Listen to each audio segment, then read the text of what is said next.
Les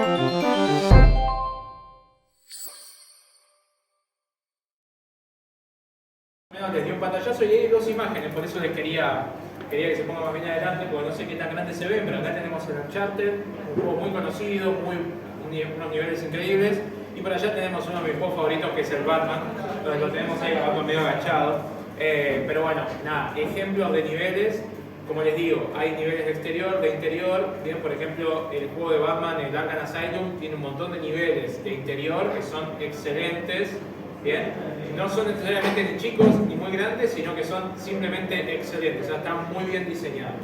Y ahora vamos a hablar un poco de qué es un buen diseño, qué es un mal diseño y algunas diferencias, bien. Entonces, si les parece, pasamos a la próxima diapositiva y acá quiero desmitificar la diferencia entre la palabra escena y la palabra nivel. Porque nos pasa mucho que a los diseñadores de niveles, especialmente en mi caso, cuando queremos empezar a aprender a hacer niveles, ¿qué hacemos? Y vamos a YouTube, ponemos creación de niveles para videojuegos. ¿Y qué nos pasa? Que aparecen esos videos de crear tu nivel en 2 horas, crear tu nivel en 1 hora. Bueno, créanme que eso en realidad es un engaño, ¿bien? Por más de que seas el mejor diseñador de niveles de la galaxia, no vas a poder hacer un nivel en 1 o 2 horas.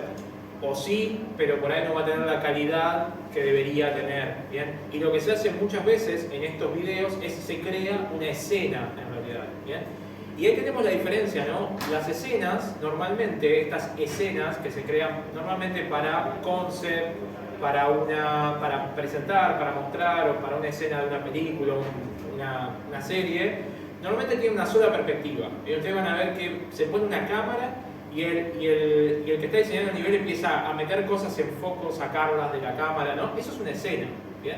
Eso es una escena en particular que tiene una sola perspectiva. Pero también, normalmente, si ustedes recorren esa escena, normalmente son renders, o sea, son una cámara que se mueve, que tiene ciertos movimientos, pero no es interactuable, ¿bien? Nosotros no podemos normalmente interactuar con los elementos de esa escena. Y otra cosa muy característica es que obviamente, como les decía, se utiliza para cinemática, para animación, etc. Distinto a un nivel. Cuando hablamos de un nivel de videojuegos, acá ya no tenemos una sola perspectiva, tenemos miles de perspectivas. Bien, el jugador tiene que poder recorrer todo el nivel, ¿bien? Y el nivel tiene que tener sentido, tiene las características de escala, tiene que tener un montón de conceptos que no podemos representar en una sola perspectiva. Bien, pero van a ver que lo que se hace en estos casos es generar ciertas perspectivas para luego rectificarlas con ciertos elementos que vamos a ver un poquito más adelante. ¿Bien? Pero como les digo, en un nivel para videojuegos yo tengo que representar todo un mundo 3D. No puedo simplemente ver una perspectiva. ¿Bien? Tengo que representar todo. Entonces, y especialmente esos objetos tienen que ser interactuables. ¿Bien? Porque si no estamos no tomando en cuenta uno de los componentes esenciales de un nivel es que tienen que ir de la mano de la jugabilidad. Bien, que ahora lo vamos a ver cuando veamos pilares. Bien, y obviamente, como dice ahí, también se crea lo que es el nivel, debe contar historias, bien, debe estar de la mano de la jugabilidad, deben ir los dos de la mano, para representar realmente la estética y el lenguaje del videojuego. ¿Bien? Entonces, ahí estoy identificando un poco la diferencia entre estos dos elementos, ¿no? Que si ustedes por ahí ven un canal de YouTube que tienen escenas creadas en 2 horas, no es que no lo miren, mírenlo el video, porque están buenísimos, son geniales. Pero tengan en cuenta eso, cuando se tengan que enfrentar a la realidad de crear un nivel para un videojuego, y hay cosas que van a poder sacar de la escena, pero en realidad se tienen que focalizar en aquella parte, en la parte del nivel y en lo que vamos a ver hoy. Hoy vamos a profundizar esta parte, esa acción, esa metodología. ¿Bien? Entonces, pasamos lo que es escena de nivel y ahora sí, vamos a analizar los pilares de la construcción de un nivel. Ahora sí, nosotros no vamos a trabajar con escena, vamos a trabajar con niveles. ¿Y cuáles son los pilares de un nivel? ¿En qué es crear un nivel? ¿O qué es lo más importante que tengo que tener en cuenta a la hora de crear un nivel? Bueno, lo primero que dice ahí, el look and feel. ¿Bien? Look and feel, esas palabras en inglés, ustedes dirán, bueno, pero se podría pasar a español, sí, tranquilamente lo podría haber traducido, pero el look and feel son las palabras que se usan en todo el mundo. ¿Y qué es lo que representan? ¿Qué es lo que transmite el nivel? El look and feel es lo que el nivel le transmite al jugador. Ustedes dirán, pero ¿cómo es eso? ¿Cómo es que el nivel me transmite algo? Bueno, yo en particular tengo en la academia, aparte de dar diseño de niveles, tengo una materia que se llama, a ver, la tengo acá porque no me quiero olvidar, comunicación espacial. Comunicación espacial es una materia que yo doy, que la saqué de uno de los desarrolladores, no es originalmente mía, obviamente no es originalmente mía, se la robé a uno de los desarrolladores que creó niveles para el Last of Us, tanto para el primero como para el segundo. Si ustedes han tenido la oportunidad de jugar esos maravillosos juegos, saben que los niveles son increíbles. Bueno, la comunicación espacial es un concepto que explica cómo nosotros, desde el diseño del nivel, podemos transmitirle cosas al jugador. ¿Bien? Y ustedes dirán, bueno, pero ¿cómo es eso? Porque el look and feel normalmente es iluminación, muchas veces la gente lo piensa como colores, como iluminación, y no es tan así. Yo ya desde el prototipado del nivel, o sea, desde el diseño, desde el blockout, yo ya puedo empezar a generar ese lenguaje y esa comunicación que luego va a impactar en el jugador. Entonces nosotros, por ejemplo, si queremos representar una escena triste, ¿qué hacemos? ¿Qué hacen en las películas cuando quieren representar una escena triste? Una escena vacía. Una escena de tristeza, melancólica. ¿Qué ponen? Escala de grises, lluvia, ¿no? Música triste, no se hacen movimientos rápidos de cámara. Exacto, entonces eso es el look and feel. Pero esto es look and feel para videojuegos, que es la comunicación espacial. Eso que ustedes dijeron recién, muy acertadamente, es la comunicación, pero que hacen las películas, las series, ¿no? Que se hacen en el cine. Pero tiene mucho que ver también con esto. ¿Bien? Así que básicamente ese es uno de los pilares principales, ¿bien? Es cómo nos hace sentir el nivel y cómo lo vamos, a través de ese lenguaje, lo vamos a transitar. ¿Bien? Y ahí obviamente ya les di el ejemplo del nivel de depresión. Si quieren hacer un nivel triste, lo pueden hacer de esa manera. ¿Bien? Otro de los aspectos o de los pilares súper importantes que tenemos a la hora de la construcción es la jugabilidad. ¿Bien? No hay que olvidarse de esto. Porque a veces nos ha pasado que estamos disfrutando de un juego y de pronto vemos un nivel. A veces pasa con los DLC, ¿vieron? Cuando le agregan cosas nuevas. Y dice, mirá, era como que no era muy necesario, ¿no? Pero querían facturar un poquito más, agregar un DLC y el nivel está totalmente desconectado del juego. A ver, a mí me pasó cuando, por ejemplo, ustedes jugaban al Call of Duty y de pronto salió el Call of Duty Zombies. Está bien, o sea, está buenísimo, pero no tenía nada que ver con el juego, o sea, no tenía nada que ver, aparecían zombies, de pronto tenías armas de rayos. ¿Y eso cómo se relacionaba con la jugabilidad del juego original? Bueno, a veces pasa, y también pasa con los niveles. A veces los niveles se desconectan, ¿bien?, de la jugabilidad, por muchas razones.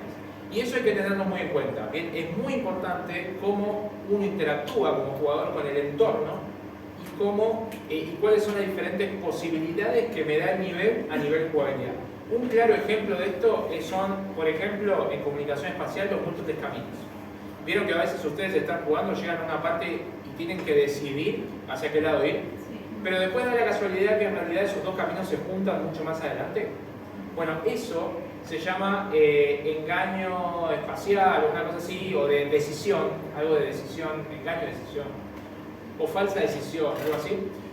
Ahora no me acuerdo el nombre exactamente, pero básicamente es como que, no importa, vos en realidad podés elegir, pero en realidad vas a terminar en el mismo lugar, o sea que es lo mismo. Pero eso da la posibilidad, a nivel jugabilidad, de que el jugador decida cómo va a afrontar el nivel. Entonces ya es una decisión de él. Él ya siente que está participando, porque ya tiene que él psicológicamente decir, no, yo quiero ir por acá. O, fui por acá, me mataron, bueno, esta vez voy por acá, o ya sé lo que hay allá, prefiero ir por allá de nuevo. Esto es una cuestión psicológica que es de jugabilidad y que le permite, por ejemplo, generar más inmersión. ¿Bien? Eso es la asociación con jugabilidad. Hay un montón de formas de asociar la jugabilidad al nivel. ¿Bien? Pero este es un ejemplo de comunicación espacial.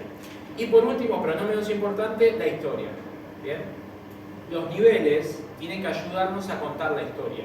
¿Bien? El nivel que no ayuda a contar la historia tiene falencias. ¿Bien? Básicamente lo que nos va a pasar es que el jugador se va a perder. Se va a desorientar. Pero no geográficamente, o sea, se va a desorientar porque va a decir, pero esto no representa lo que el juego me quiere transmitir. Entonces esto nos vamos a dar cuenta, pero en nuestra cabeza va a haber como una sensación de conformidad, vamos a estar incómodos, ¿bien? Entonces la historia tiene que ir de la mano del nivel, ¿bien? De hecho tengo otra masterclass, no es que esté haciendo propaganda de mi masterclass, pero tengo otra que se llama Niveles que cuentan historias, ¿bien? Y acá abarco muy en profundidad esta parte. Y bueno, y un ejemplo claro es, por ejemplo, imagínense que es un juego post-apocalíptico, ¿bien? Que ahí uno de los chicos me había dicho que estaba armando uno. Un juego post-apocalíptico y empezamos en el juego y de pronto está todo bien. O sea, está todo armado, no vemos cosas destruidas, vemos gente, ¿no? Que una de las características del juego apocalíptico es que tiene que estar todo destruido, tipo, tiene que haber poca gente, pero de pronto nos desorienta el nivel, empezamos y decimos, bueno, pero ¿cómo es esto? ¿Pero qué será? Que viene antes del apocalipsis, porque está todo muy bien. Bueno, todas esas cosas que nosotros tenemos que representar en el nivel. ¿Bien? Si ustedes juegan un nivel, por ejemplo, como un juego como Last of Us, bueno, automáticamente ustedes en todo momento tienen cosas que les van contando cómo es que sucedió, qué es lo que pasó. A ver, son pavadas que uno a veces no le da importancia. Pero mismo vos entras a una habitación y ves que el pasto está sobre el piso y psicológicamente ya te está diciendo, bueno, la naturaleza está tratando de tomar lo que alguna vez fue suyo, el apocalipsis, esto sí es apocalipsis, ¿no? Es lo que nosotros entendemos como apocalipsis. Entonces ahí hay que ser muy consciente de cómo le mostramos la historia a través del nivel. Por eso es uno de los pilares fundamentales de la construcción. ¿Bien? Tenemos esos tres que son los que siempre tenemos que tener en cuenta. ¿Bien? ¿Se me escucha bien allá atrás? Sí. ¿Y la pantalla se ve? Tenemos un par de cabezas en el medio, pero... Pero si quieren, miren, hay lugar acá, hay lugar ahí atrás, no hay ningún problema si quieren mover, no hay drama. ¿Bien? Porque sé que por ahí no es tan grande la pantalla, entonces por ahí no se ve. No tengo ningún problema que se mueva. Bien, entonces, vamos a empezar a analizar uno de los puntos que yo considero más importantes a la hora de diseñar niveles. Se llama guiarlo sin ponerle flechas, ¿no? El nombre por ahí es medio brusco, pero ¿qué quiere decir guiarlo sin ponerle flechas? Es decir, yo necesito guiar al jugador por mi nivel. ¿Bien? Pero, a ver, ¿le podría poner flechas? Sí, le podría decir, tipo, vení acá, entra acá. Se hace mucho en videojuegos. Se hace normalmente, vieron que está el pasto y le ponen el camino amarillo. Eso es simple, eso es una flecha, ¿no? Pero la idea es poder guiarlo sin ponerle flechas. Esto, una vez que yo les muestre esto, no lo van a poder dejar de mirar. Esto es como la C de Carrefour en el logo de Carrefour. Una vez que lo vieron, no lo pueden dejar de ver. ¿Bien? Y básicamente son líneas, perspectivas y punto focal. Vamos a analizar cada uno de ellos. ¿Bien? Entonces, lo primero son las líneas. ¿Bien? Es importante a la hora de generar un foco, es decir, generar un punto focal en un nivel, agregar líneas. ¿Bien? Estas líneas, que a veces uno diría, bueno, por ahí son casualidad. No, créanme que no son para nada casualidad. Inclusive ustedes como diseñadores tienen que generar estas líneas. ¿Bien? Estas líneas no se usan solamente en videojuegos, también se usan en películas, se usan en series, se usan un montón de cosas.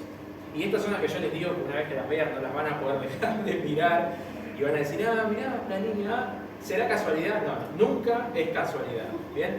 Y básicamente estas líneas apuntan, ¿bien?, al lugar donde nosotros tenemos que ir. ¿Bien? Ahora las vamos a ver. De hecho, ya si quieren, yo tengo esa escena creo que es del Uncharted, no me acuerdo de cuál, porque el Uncharted yo no lo jugué, pero me encantan los niveles. Y acá, como pueden ver, tenemos un nivel donde tenemos diferentes cosas. ¿A dónde les parece a ustedes que está el punto focal de la escena? ¿A dónde apuntan las líneas? Vamos a empezar a trazar líneas. ¿Bien? Voy a empezar a trazar, a ver, ahí está, ahí tracé una línea. La línea entre la nieve y la piedra. ¿Bien? Ahí tracé una línea que apunta hacia abajo. ¿Bien? Parece que no. Uno diría, bueno, por ahí es casualidad. ¿Bien? Por ahí es casualidad. ¿Dónde ven otra línea? Yo veo otra línea, por ejemplo, ahí. ¿Bien? La diferencia otra vez entre la nieve y la piedra. ¿Bien? Son líneas que uno pensaría a priori, por ahí son naturales, por ahí se generaron de casualidad. No. Básicamente están generadas a propósito para ir guiando al jugador. Vamos a poner todas las líneas. ¿Bien? Entonces fíjense, allá arriba tenemos otra línea que apunta hacia adentro. Ahí tenemos otra línea, la división de la piedra, es lo que tenemos en perspectiva, de atrás y de adelante. Bien, entonces fíjense, ¿dónde apuntan todas las líneas? A ese lugar. Y da la casualidad que ese lugar es hacia donde tengo que ir. ¿Bien? No hay casualidad. Entonces, lo que tenemos que ver acá es la perspectiva. Como yo les decía, en un nivel de videojuego tenemos miles de perspectivas. Entonces, tenemos que basarnos en estas líneas para que más o menos todas las perspectivas que tengamos de esta zona sean iguales. ¿Por qué? Porque las líneas son las mismas, las líneas no van a cambiar. ¿Bien? Entonces, si nosotros combinamos la perspectiva, como dice acá, que tenemos que tenerlas bien en claro, y la sumamos a las líneas, ¿qué vamos a obtener? Si hacemos esa combinación, un punto focal. ¿Bien? Ese es el punto focal. Es donde apuntan todas las líneas. Es donde nosotros le vamos a decir al jugador, tenés que ir por ahí sin ponerle ninguna flecha. Yo se las estoy poniendo ahora, ¿no? Pero, digamos, básicamente para mostrarles a ustedes, pero no hay ninguna flecha en el nivel. No hay nada que me diga que tengo que ir ahí. Entonces, utilizo esas líneas para eso. ¿Tenés una pregunta? Ahora las hace un poquito más adelante. Así no interrumpimos y avanzamos. Entonces, ahí tenemos lo que serían estas líneas juntadas con la perspectiva, forman el punto focal. ¿Y qué es ese punto focal, ese cuadradito verde que yo hice? Bueno, como les decía, es el camino que tenemos que seguir. Es lo que nosotros le recomendamos al jugador que tiene que seguir. ¿Bien? Y básicamente lo que se hace cuando se diseña niveles, cuando veamos el flujo de diseño de niveles un poquito más adelante, es el objetivo, ¿bien? Es el hito que tenemos que alcanzar. A veces simplemente es ir ahí. A veces es enfrentar a un enemigo. A veces es sortear un puzzle. A veces es, bueno, hay un montón de ejemplos de puntos focales que se usan para diferentes cosas. No solamente los puntos focales se utilizan como el lugar hacia donde tengo que ir, sino que veanlo más como un objetivo. ¿Bien? Vamos a ver otro ejemplo, este es delicioso. Este es el juego de Batman, ¿bien? Y empecemos a trazar líneas, me encanta trazar líneas. Ahí tenemos una línea, ¿bien? Que apunta a la escalera. Fíjense que acá tenemos, ¿qué tenemos? Dos caminos, ¿no? Hay dos caminos. Tenemos una línea que va ahí, después tenemos tenemos otra que sube. Siempre las líneas que suben tienen más importancia que las que están, digamos, cuando suben tienen como esa sensación de dinamismo y verticalidad que le agrega algo extra, ¿no? Pero fíjense qué sucede, fíjense el piso. ¿Ustedes creen que los zócalos están puestos así de casualidad? Si ustedes fueran albañiles, que no lo son, no sé, ¿pondrían los zócalos de esa manera? Yo los pondría derecho a la pared, ¿no? Eso sería más fácil, pero no, los pusieron así a propósito. ¿Por qué? Porque son líneas también, que apuntan hacia allá. ¿Bien? ¿Y qué más tenemos? Tenemos otra línea más allá arriba. Bueno, tenemos esa línea de esa estufa, sería como un radiador. Tenemos líneas que bajan, dos líneas que bajan. Y acá es donde tenemos la competencia visual. ¿Qué camino creen? O sea, ¿cuál para ustedes es el punto focal de esta escena? Al de arriba, por la luz. Simplemente por la luz. Exacto. La luz, también luz, movimiento y especialmente líneas siempre definen el punto focal. ¿Bien? Entonces sí, ese es el punto focal. ¿Bien? Pero lo que puede llegar a suceder es que imagínense si sacamos esa luz y movemos el foco un poco hacia la derecha. Probablemente la escalera se convierta en el punto focal. ¿Bien? Entonces, como pueden ver, depende de las líneas, pero también de la perspectiva. Son dos conceptos que van de la mano a la hora de diseñar. ¿Bien? Y vamos a ver por último un ejemplo. Este ejemplo me encanta porque en este juego, en este caso el Uncharted, es todo del mismo color. ¿Se dan cuenta? Tipo, no hay diferencia de color prácticamente, es todo verde. Verde, verde y más verde. Entonces, al tener cosas verdes y tener tan poca diferencia de color, las líneas empiezan a jugar un rol tremendo. Primer línea y más fácil de todas, el camino. ¿Bien? El camino siempre determina una flecha, y encima este está en elevación, ya más todavía, como les comentaba. Pero hay otras flechas, fíjense, tienen estos, ¿qué serían? Como unos carros de tren. Serían unos carros de tren, los dos apuntan al mismo lugar. ¿Bien? Después tenemos ese techo, que parece que no, pero apunta al mismo lugar. Y tenemos algo que por ahí no lo vieron, tenemos un desnivel y tenemos también algo más en el fondo, una montaña, ahí atrás, ¿no? Que está apuntando. Entonces, creo que acá el punto focal es súper simple de ver. Entonces, el punto focal de esta escena es el arco. ¿Bien? Es ese arco verde que ahora le marqué, ¿bien? Y fíjense que todo apunta ahí. ¿Bien? Entonces, ustedes cuando estén creando sus juegos, no importa sean 2D o 3D, porque yo también he desarrollado 2D y en 2D es más importante todavía. Pero en 3D también, siempre tengan en cuenta esto. Traten de trabajar estas líneas, de trabajar las perspectivas. Esta es la manera en que ustedes van a guiar al personaje por su nivel, donde van al jugador por su nivel, y se van a dar cuenta que el jugador va a estar siempre más tranquilo, va a saber hacia dónde ir. El jugador tiene que saber hacia dónde ir. Aunque en algunos casos también lo podamos hacer perder. Eso está bueno también. En algunos casos que se pierda un poco. Pero enseguida le tenemos que mostrar el camino. ¿Bien? Lo que hacemos es generar, en inglés se llaman pocket de estrés o stress pockets, donde nosotros lo estresamos un poquito y enseguida le mostramos el camino para que baje un poco y diga, bueno, está bien. O sea, no estoy tan perdido como pensaba, ¿no? Entonces, bueno, eso es fundamental. Esto ténganlo en cuenta, esto muchos lugares no lo muestran, ¿bien? Entonces ténganlo muy en cuenta y como les digo, esto le va a servir para cualquier motor y le va a servir para otras cosas también. Si ustedes tienen que armar una escena para una película, una serie, lo que sea, este tipo de líneas es fundamental porque el ser humano siempre lo que hace es empezar a sacar de una escena lo que no le interesa. Normalmente lo que no interesa es el agua y el cielo. ¿Bien? Eso es como que él lo elimina, pero nosotros tenemos que buscar esos otros elementos para apuntar al punto focal. ¿Bien? Entonces, ahora que ya repasamos algunos conceptos importantes de la construcción de un nivel, eso no se ve ni a palo, pero no importa, ahora lo vamos a ver uno por uno, así que no se preocupen. Yo lo que les voy a pasar a mostrar en este momento es el flujo de trabajo para la construcción de un nivel. Esto es recomendado por mí, Si ven algo que está mal, me lo pueden criticar, no hay problema, lo cambiamos. Pero básicamente esto es lo que he recopilado de mis años de experiencia como desarrollador de niveles, que es este flujo de trabajo que tiene 6 partes. ¿Bien? Tenemos documentación, ahora lo vamos a ver por partes. Documentación, referencias, blockout y prototipado, ¿bien? Armado del nivel, pulido y set dressing e iluminación. Esos son los pasos que yo considero necesarios para la creación de un nivel. Imagínense si se puede crear un nivel en 2 horas. Es todo mentira. Bien, entonces, vamos a empezar a analizar. Lo que usé en este caso, bien, para poder analizar un nivel de caso real, no un nivel que haya hecho yo, bien, sino uno que esté hecho por profesionales de la industria, que es el Medieval Environment. Bien.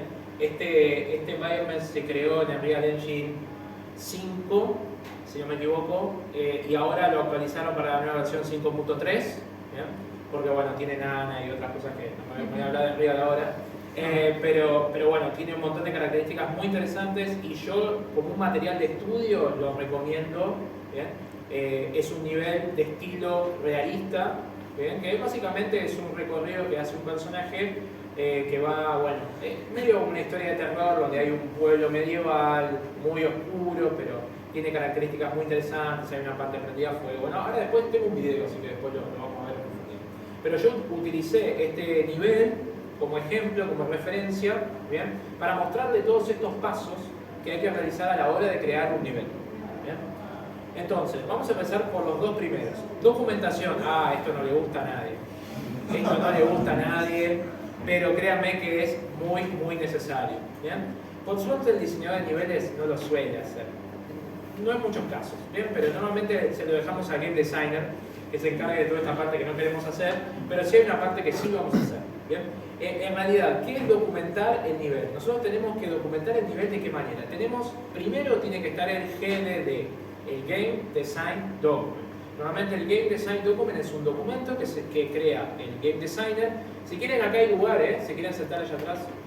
Es normalmente un documento que crea el Game Designer y tiene todo lo que es la historia del juego. Es decir, tiene todos los personajes, el libreto, las locaciones, todo a nivel teórico. ¿Bien? El Game Designer no se ensucia las manitos, él genera el documento y los desarrolladores, los diseñadores, todos trabajan con ese documento.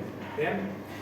Y después, lo que se hace normalmente, que es lo más normal en lo que es generación de niveles, se hace un LDD. El LDD, o Level Design Document, es una parte del GDD, pero especial para cada nivel. Ahí se especifica cómo va a ser la jugabilidad, cómo va a ser el look and feel, todo lo que yo les mostré antes de los pilares, todo eso se define en el LDD. Y lo normal es que yo tenga un LDD por cada nivel. ¿Bien? Donde defina, como les digo, todas las características que va a tener, cómo se va a jugar, cómo se va a transitar, qué debería sentir el jugador. ¿Bien? Hasta se puede, por ejemplo, en algunos casos poner partes del libreto para que nosotros nos aseguremos de lo que tiene que sentir el jugador cuando lo está transitando. Bien. Y otra de las acciones que se hacen normalmente en este mismo LDD es crear un plano de piso. ¿Bien? En ese plano de piso se van generando lo que se llaman los objetivos o los hitos. ¿Bien? Un plano de piso, por si no vieron, es como un plano visto desde arriba del nivel, donde tenemos los diferentes hitos y normalmente en cada uno de esos hitos tenemos la perspectiva. ¿Bien? Es decir, arranca el jugador, ¿qué es lo primero que se va a encontrar? El primer hito, bueno, tiene que salir de la casa. Bueno, normalmente entonces tiene esta perspectiva. Entonces trabajamos esa perspectiva, que es la primera del jugador, líneas, elementos, jugabilidad. Bien, entonces ese es un hito. Sale de la casa, listo, terminó ese hito, ese objetivo. Bien, ¿cómo le voy a mostrar yo el próximo hito? Bien, entonces salgo de la casa, imagínense, tengo todo llano, aburridísimo.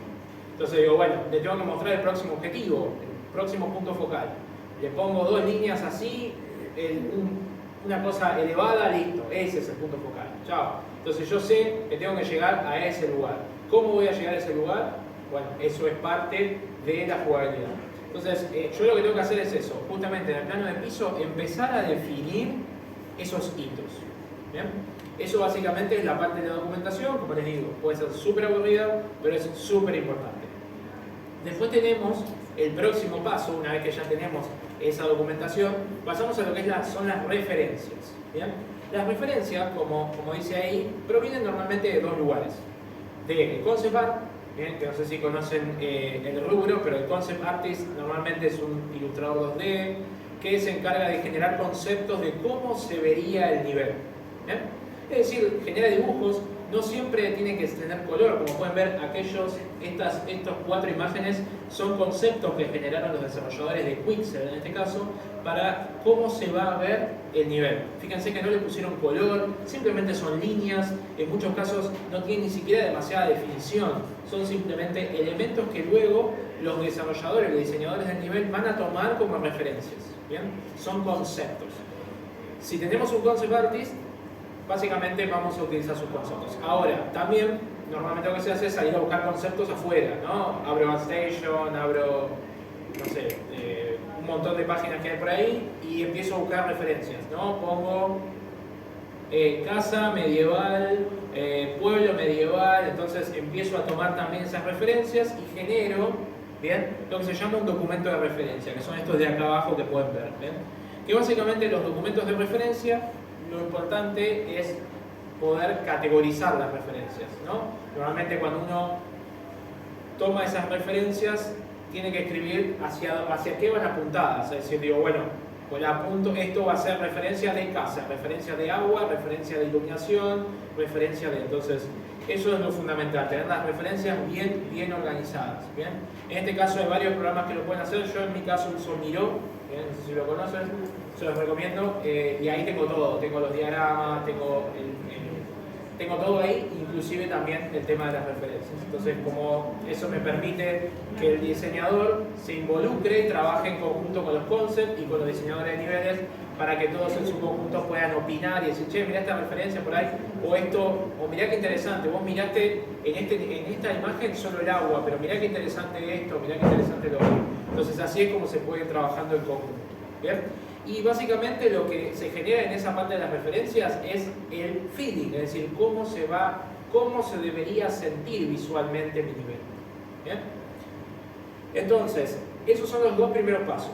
¿Bien? Súper importantes, súper aburridos, pero son importantes. Y acá sí, acá es donde realmente el diseñador de nivel se luce en lo que es el blockout. ¿Bien? Blockout o prototipado. ¿Alguien ha hecho blockout alguna vez de nivel? Bien, bastantes. A ver, básicamente el blockout es agarrar un concepto, bien, es decir, empezar a prototipar un nivel con formas simples, bien, con cubos, con círculos, con conos, con un montón de cosas muy simples. Como pueden ver acá, en esta referencia de acá, fíjense que empezaron a crear el pueblo y pusieron unas casitas que, nada, no tienen prácticamente poca forma, unos arbolitos y después, no sé, allá atrás hicieron como unos, parecen silos, pero no son silos, no sé qué hicieron allá atrás. Pero básicamente lo que me permite el prototipado o el objetivo del prototipado es entender el nivel a nivel gran escala. ¿Bien? Es entender cómo va a estar estructurado. Y en lo que es prototipado es importante empezar siempre por lo más grande. ¿Bien? Fíjense que acá, ¿qué hicieron acá? Empezaron por el terreno, las casas y los árboles. ¿Bien? Y con eso ya llenaron la parte amplia del nivel. ¿Bien? No se pusieron en el detalle. No, acá en esta casa va a haber un balde. No, se pusieron primero a donde estaban las casas, donde va a estar el camino. Primero se trabaja siempre lo más grande. El concepto del prototipado es generar la máxima cantidad de información con el menor esfuerzo. Eso ténganlo siempre en cuenta porque es fundamental. Y como les decía, esto sirve para comunicar, ¿bien? Para comunicar el concepto al equipo, ¿bien? Porque normalmente nosotros tenemos dos roles en un equipo. Tenemos el level designer y el environment artist. Ustedes dicen, son el mismo. No. En realidad, el level designer llega hasta acá. El level designer trabaja con toda la parte aburrida que vimos antes y después hace el blockout.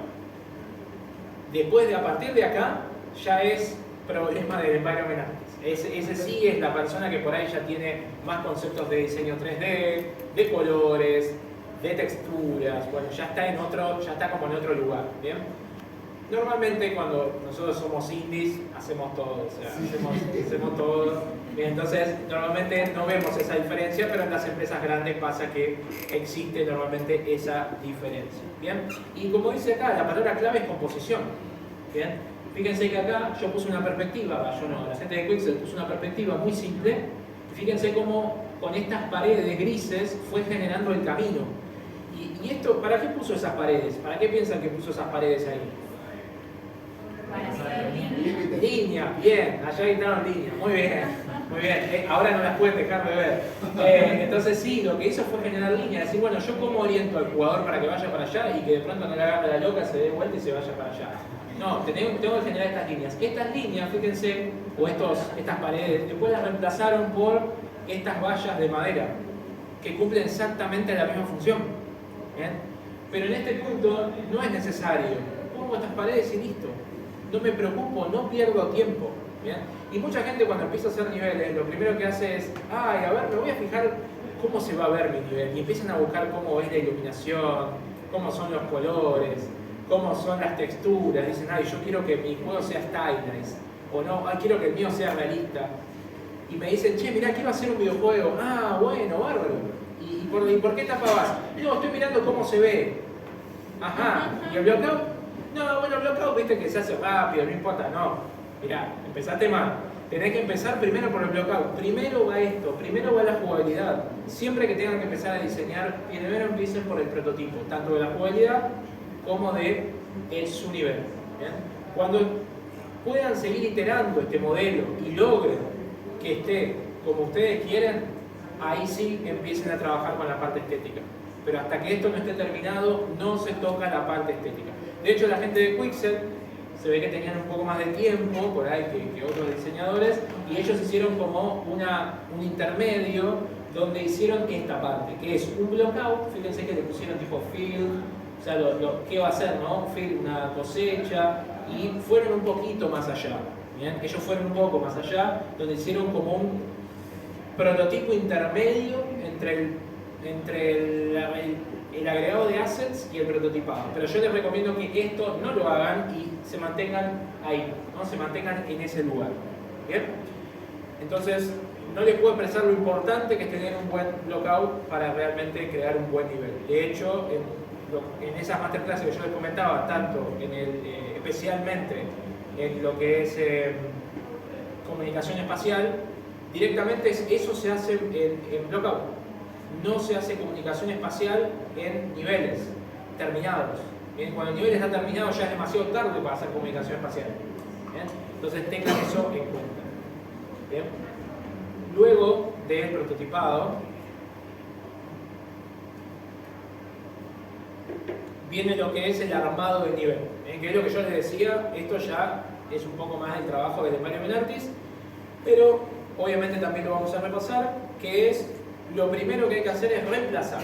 Bien, es decir, tenemos que agarrar ahora sí tenemos que agarrar este elemento de blockout, lo que teníamos antes, y empezar a reemplazarlos por objetos, pero no necesariamente tienen que ser objetos terminados.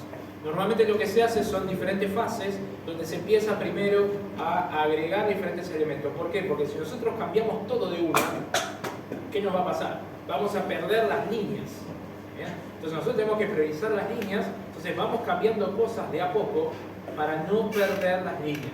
Y empezamos con la regla, la misma de siempre, la regla de 3. Primero empezamos con las cosas grandes, como ven acá, ellos empezaron con las casas, después con los medianos, que podrían ser por ejemplo las vallas, por ejemplo podrían ser las maderas, ese tipo de cosas, y después con los chicos, ¿no? El balde, las herramientas tiradas. Si por ejemplo queremos contar una historia y esa casa queremos decir que por ahí era de un carpintero, poner herramientas, poner madera, poner clavos. Si es de una persona que trabajaba como leñador, poner una madera, un hacha clavada. ¿Bien? Eso es comunicar y contar historias con el nivel. Pero básicamente es eso. Ahora ya empezamos a reemplazar esos elementos de a poco, esos elementos de blockout, ya con elementos que se van a reemplazar para ya ser parte final o ya tener el concepto final. Bien, que a veces uno dice, bueno, yo pongo esta valla acá. Y después nos damos cuenta que por ahí esa valla no iba, o por ahí podemos mejorar eso. Bueno, lo podemos intercambiar de nuevo, lo podemos cambiar. ¿Bien? Entonces ahí empezamos a trabajar los materiales, las texturas, los colores. Bien, ahí ya empieza la parte artística real de la creación de un nivel. ¿Bien?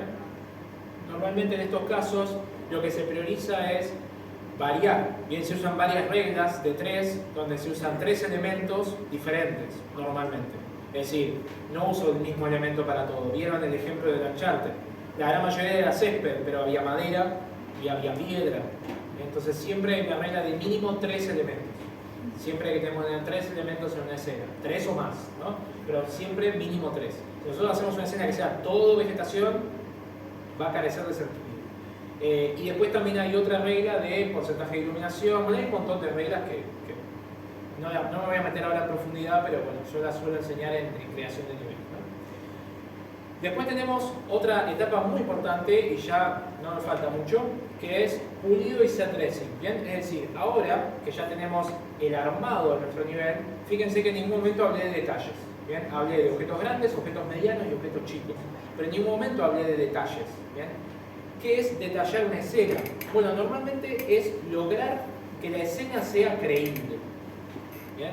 ¿Y qué quiere decir que una escena sea creíble? Porque a veces la gente confunde, dice, ¿qué es creíble? ¿Que sea realista? Si yo hago un nivel stylized, ¿no es creíble?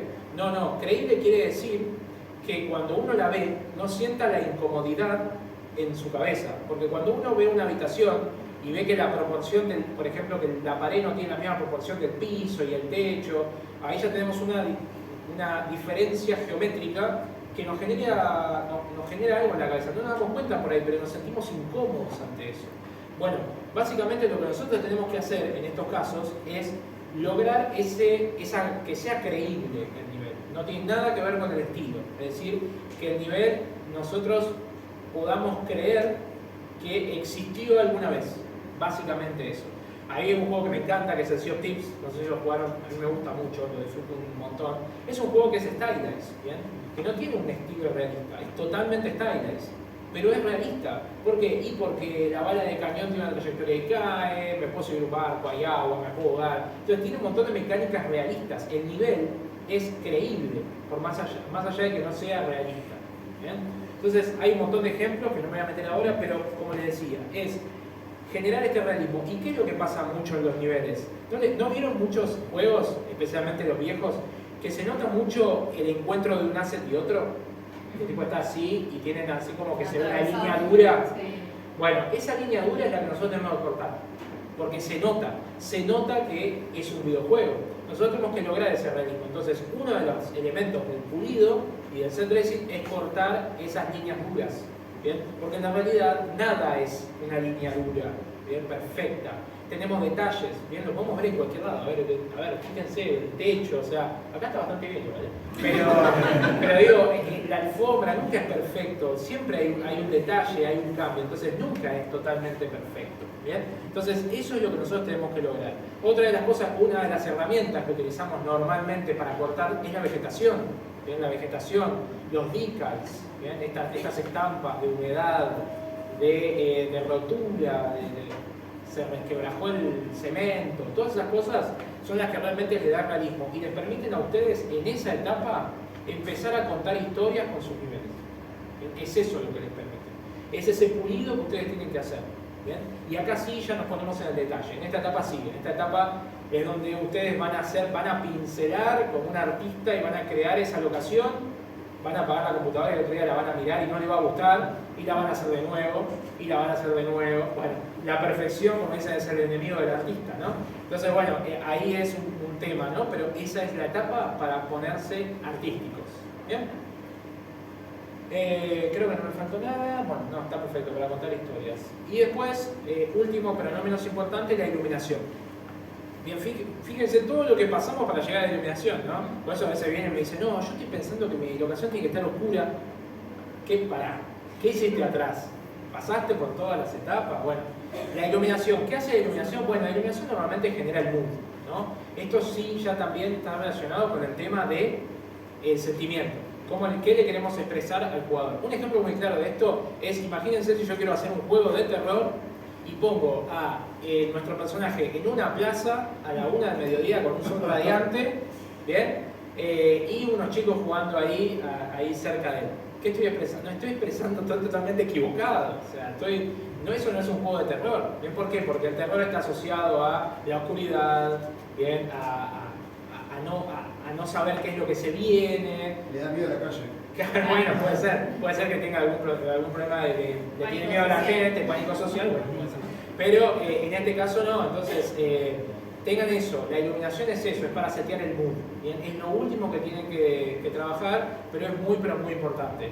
Y bueno, obviamente siempre los motores tienen dos tipos de iluminación dependiendo del nivel que están haciendo. Tienen la iluminación precomputada, que siempre es mucho mejor, pero justamente la tienen que precomputar, ¿bien? Entonces no permite cambios.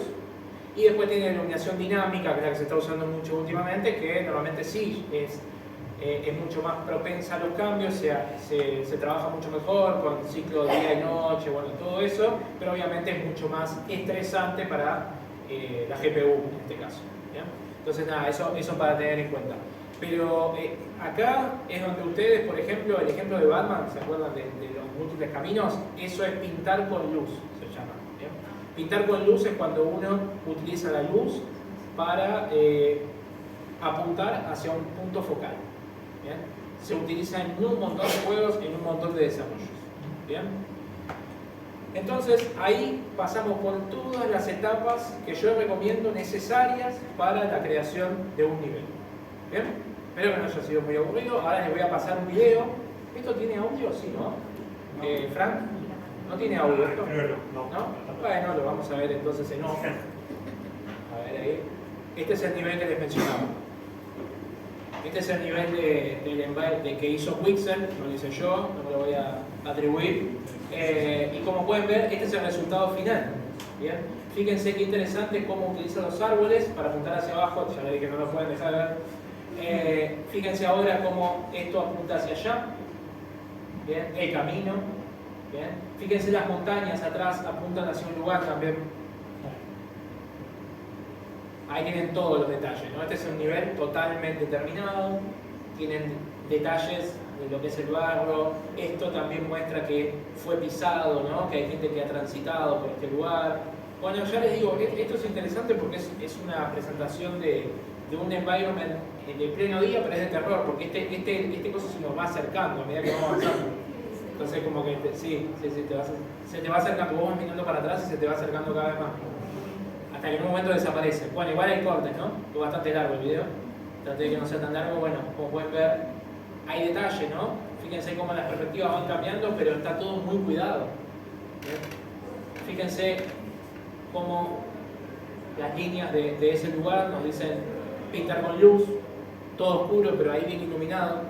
¿Bien? Nos está diciendo, vení a ver acá adentro. Pongo luces arriba para que el foco también vaya hacia arriba. Y bueno, y esta es como un poco la parte final, donde seguimos avanzando por el camino.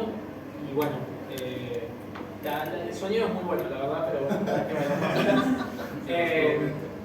y bueno, y ahí tenemos como un pozo que está en el medio.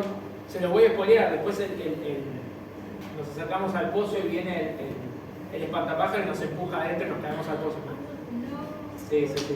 Pero hay mucha calidad en los VFX también. ¿Cómo se llama el juego? No es un juego, es un nivel que creó Quixel, se llama Medieval Environment. Quixel Medieval Environment se llama. No. Ah, ok.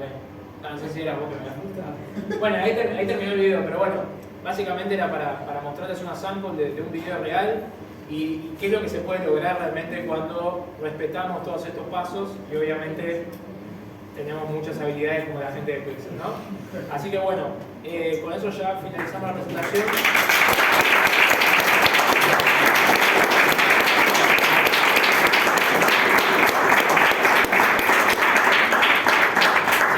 Muchas gracias por participar y ahora si quieren dejamos un espacio para preguntas, lo que quieran preguntar, creo que por allá hay alguna pregunta. Adelante, sí. Es que en el caso de los sandbox, Sí. ¿cómo yo hago el tema de apuntar? Por ejemplo, si estoy jugando Skyrim, estoy en una misión, no sé cuál misión. Sí, puede ser en un mundo abierto. Exacto. ¿Cómo Bien. lo hago yo para dirigir? Bien, normalmente en ese caso se usan las mismas cosas que yo te mencionaba. Lo que se usa son, por ejemplo, montañas, ¿bien? Que desembocan normalmente en pueblos, que es donde vos querés que vaya el personaje, ¿bien? Y también lo que se usa mucho es la verticalidad, mucho.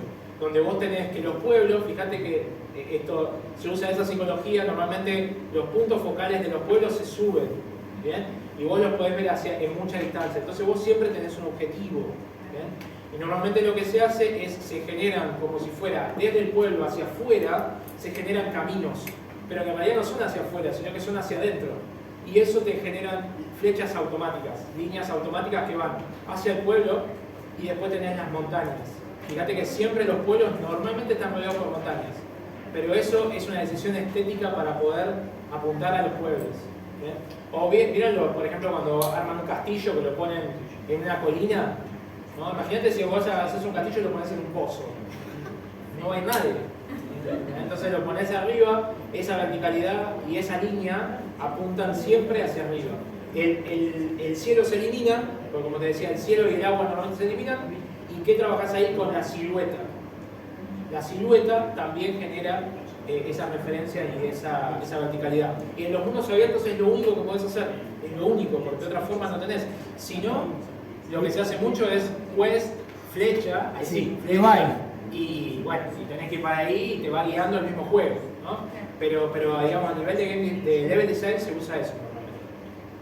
No, no hay problema, ya. Yo quería apuntar al lado contrario de esa pregunta y decir Sí. que me gustaría escuchar más también sobre ambientes no abiertos, pero tampoco lineales. Es decir, digamos, jugando mucho más con verticalidad del diseño de nivel en el explorazo. Sí. Es un terreno y pasar por arriba de donde está.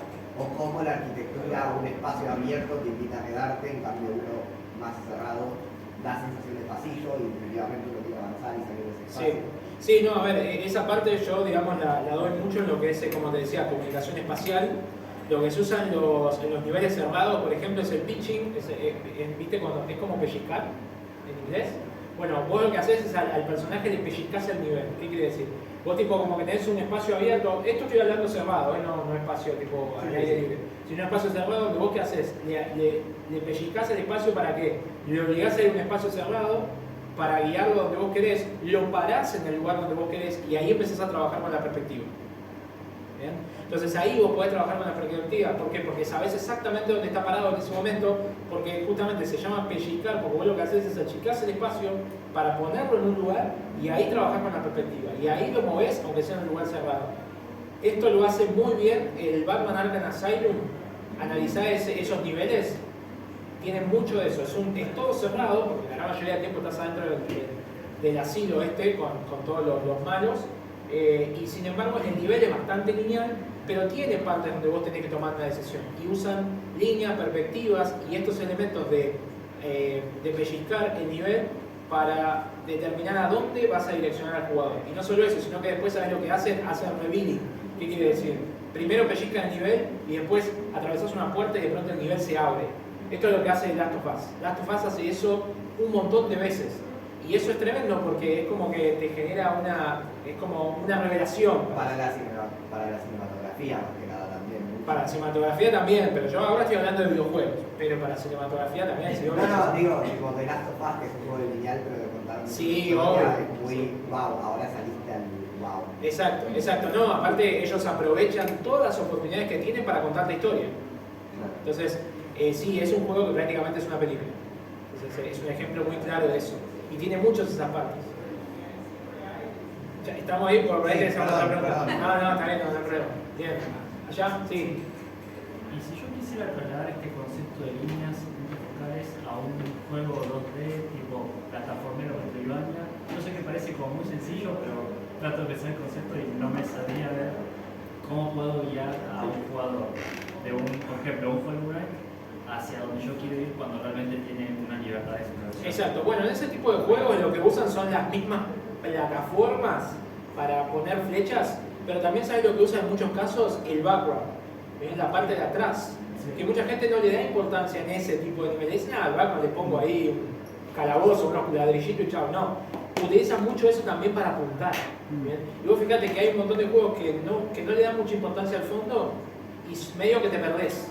En cambio, en los que sí el fondo le dan importancia y utilizan eso para apuntar, también eso sirve un montón. ¿Bien? Pero en ese caso, en los juegos 2D se usa mucho líneas, pero también se pinta mucho con iluminación y se trabaja también mucho lo que es la verticalidad, en este caso, que era lo que comentaba ahí. Así que no sé si hay más o menos respondí tu pregunta, pero sí, esas son por ahí lo que se usa en 2D. Yo he hecho, por ejemplo, yo tengo hecha en Unreal una aventura gráfica 2D, point and click, y uso líneas todo el tiempo. Porque imagínate, o sea, el point and click es como que, bueno, puedes ir para un montón de lugares. Entonces, hago un callejón y meto luz de abajo que salga del callejón. Listo, ya está. Ya sabe dónde tiene que ir. Pongo flechas que apunten al callejón. Que, no sé, pongo una marca de agua que salga, como un charco que salga del callejón. Todas esas son flechas que apuntan. ¿Bien? Entonces vos ahí le decís al jugador a dónde tiene que ir y qué es lo que tiene que hacer. No hay problema. Sí.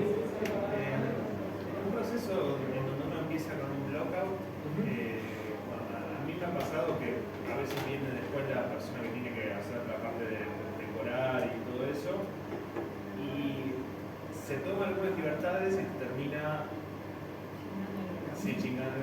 Claro, como que te rompe el diseño que vos tanto trabajaste. Exacto. Sí, a ver, bueno, pasa. En realidad el environment tiene que trabajar de la par con el designer. Tienen que trabajar a la par, porque como te digo, una de las cosas que pasa mucho y que lo he visto un montón es eso de que el environment antes se tome libertades sobre el diseño y empiece, por ejemplo, a reemplazar cosas y te rompa las líneas y te rompa las perspectivas, ¿no? Porque a él le importa solo lo visual, él es un artista. Entonces él agarra el canvas y empieza a dibujar así, con los colores, con el pincel. Y bueno, está buenísimo, es lo que tiene que hacer, pero no puede romper eso. Entonces el diseñador tiene que estar, ¿no? Tiene que contribuir a que no suceda eso. ¿Bien? Porque se tiene que respetar el local. Claro. Si él después dice, bueno, mirá, quiero hacer esto, le decís, pará, volvamos al lockout, cambiémoslo en el lockout, iteremos el lockout a ver cómo se comporta y ahí lo lanzamos si se comporta correctamente. ¿Ven? O sea, volvamos para atrás, no tengan miedo de volver para atrás, porque el lockout es una iteración continua. ¿Ven? Entonces no tengan ese miedo de volver para atrás. No estoy en contra de ningún environment. ¿Bien? Allá. Te hago una pregunta, Sí. algo creo que ya hablamos, pero para hacer un environment que es autogenerado, digamos, a través de reglas y demás, como que varias de estas cosas son medio intangibles, difíciles de... Estas cosas son más, sí, a ver, estas cosas son más, o sea, si estás haciendo un nivel autogenerado, es Minecraft, por ejemplo. Algo así. Bueno, ahí en ese caso vos podés generar elementos que vos sepas que van a apuntar hacia diferentes lugares, ¿bien? Pero cuando tenés un nivel autogenerado, esto es muy difícil. Esto es muy difícil. Pero fíjense que en el Minecraft, si yo quiero poner un objetivo, ¿bien? Es difícil también, por ejemplo, en el Minecraft. Porque bueno, entonces ahí es difícil. La verdad que cuando los niveles autogenerados, este tipo de conceptos son bastante difíciles de aplicar. Por eso es que casi nadie elige ese tipo de nivel. Pero bueno, no te quiero desmotivar, ¿no? Pero digo, bueno, ese es un tema. Sí. Y algo que no comentaste, que bueno, que hace un par de años en una charla acerca de Metroidvania, de cómo es el diseño de niveles desde el punto de vista de los poderes que va a tener el jugador con su personaje. Por ejemplo, en el Soul River te encontrás con un lago y lo seguís de largo.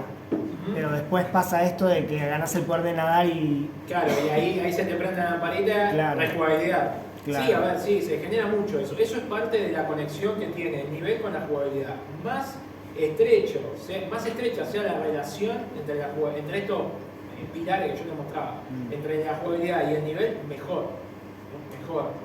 Pero es algo que se tiene que trabajar. Por eso yo creo que en las primeras etapas de la creación de un nivel, el game designer tiene que estar. Claro. En realidad el game designer tiene que estar siempre, en todo el proceso. Porque él tiene que velar por esa parte, tiene que velar por la parte de la conexión del nivel con la jugabilidad. No, yo me preguntaba, por ejemplo, uno diseña un nivel con un personaje que puede saltar. Y arriba de eso puedes diseñar un nivel donde el personaje puede escalar. Y arriba diseñas un nivel donde el personaje puede volar. Exacto. Entonces de repente tenés 3 diseños de niveles metidos en el mismo. Sí, a ver, eso se hace mucho. Y es un poco esto que te decía de los pequeños bolsillos de tensión. Claro. Donde vos, por ejemplo, le mostrás al jugador qué es lo que tiene que hacer, pero no le das las herramientas para hacerlo.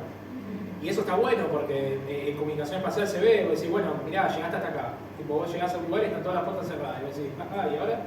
Y está ahí está el tema, ¿no? De decir que el jugador piense un poquito, porque cuando... o sea, es ese pequeño, como decía, bolsillo de tensión. Él acumula esa tensión, esa frustración, y cuando lo soluciona libera la tensión. Eso se hace un montón en diseño de niveles. Y creo que va un poco también en eso de la mano de eso que vos decías, ¿no?